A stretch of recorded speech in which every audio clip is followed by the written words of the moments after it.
اہل اللہ نے رمضان المبارک کے استقبال اور تیاری کے لیے بہت سی اہم ہدایات بیان فرمائی ہیں، جن کا خلاصہ مندرج ذیل ہے۔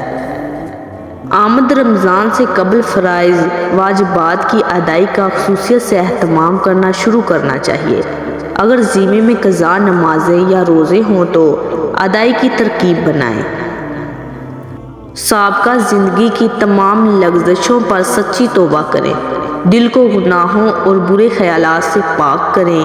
آنکھ، کان، زبان، ہاتھ، پاؤں اور دل و دماغ غرض جسم کے کسی بھی حصے سے صادر ہونے والے گناہوں پر پکی توبہ کریں تاکہ آپ گناہوں سے پاک ہو کر رمضان المبارک کا استقبال کریں۔ رمضان المبارک کے مسائل سیکھیں اور سکھائیں۔ روزہ، تراویح، صدقۃ الفطر، زکوٰۃ، اعتکاف اور دیگر احکامات ابھی سے سیکھیں اور سکھائیں۔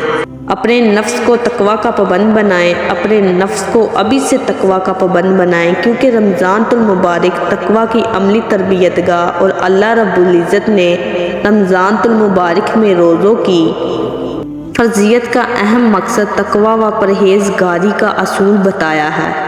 صلہ رحمی میں جلدی کریں۔ قطع رحمی یعنی رشتے ناطے توڑنا بہت بڑا گناہ ہے۔